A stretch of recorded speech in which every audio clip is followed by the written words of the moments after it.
Yosemite wakes up my sense of place while I am here, but equally when I return home. When I camp in Yosemite with my sons, we enjoy testing the edges of our comfort. My young boys are now husky teens, and in 2 weeks we will return once again for a week of ritual bonding and emptying of our city's sensibilities. Yosemite teaches me to work with less, to know my intolerance, to embrace as well as comfort my fears, wounds, and limits. It is tempting to see Yosemite as Half Dome, as El Capitan, as Curry Village. It is a challenge to see beyond the falls, the rivers, the campgrounds, the meadows. It is sometimes hard to cope with the congestion and commercialization, let alone see through them. Yet Yosemite is a place where by seeing the abundant, the beauty of the minimal is called forth. Yosemite can be glimpsed through the imagery and experiences that are awakened, but the real gift is her power to let me hear both the song and the silence of nature, so that the difference between the immensity of Half Dome and a handful of leaves turning in a river eddy is reconciled, a mirror of the seeming weight I give my own life's events. From the lookout at Tunnel View, the valley looms in anticipation. Here, the sky still is large to the eye, the view accessible, like a postcard where the vast and insignificant play together as if posing for a portrait. They are not yet set into contrast. The Merced River embodies the etymology of Yosemite, a residual thread of an ancient glacier that receded, giving birth to this shock of abundance. Across the valley, seen from Glacier Point, she meanders a serpentine path. I begin to climb upriver along the Merced from Happy Isles. The riverbed is filled with reminders of storms that tumbled trees and overturned boulders. A feeling of power fuels a deep stillness beneath the roar of the rapids. I am drawn to tiny eddies tucked into the banks. Leaves dance in Zen patterns, safe harbored from the flow.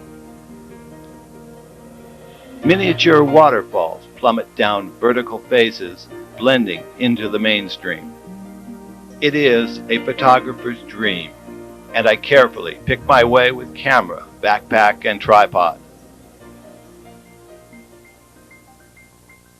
From spring to summer, the Merced steadily rises as the high country snowpack melts.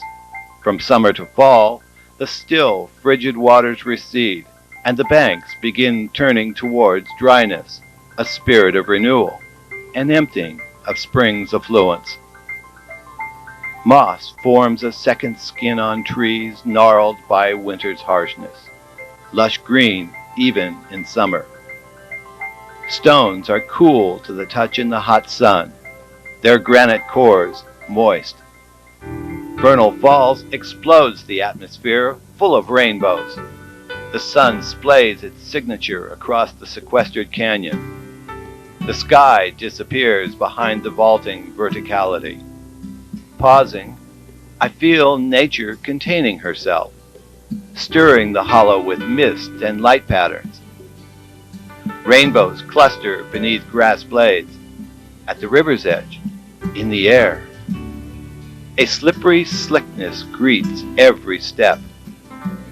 Nature makes no distinction. The mist blankets me as well.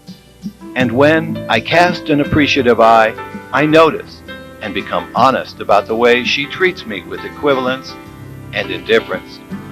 Farther into the wilderness, Nevada Falls vaunts a hostile, inaccessible face, a deadly, smooth granite borderline between the valley and the high country.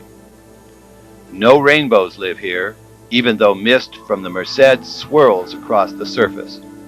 Here, the river must be approached peripherally, with respect, from a distance.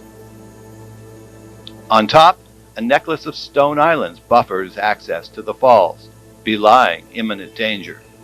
Then she disappears back into the woods, her banks teeming with trees where bear, deer, and raccoon replenish. With each visit to Yosemite, I experience a descent into my own inner nature. I am drawn to the familiar places I have brought here with me, as well as to the parts of me I now discover, cul-de-sacs spun through the thoroughfare of my frantic life that are often neglected while dealing with urgencies at home. In writing this and in preparing for another trip to Yosemite, I am struck by my emerging vocabulary of place, of being part of this community, of being able to appreciate the gifts nature offers.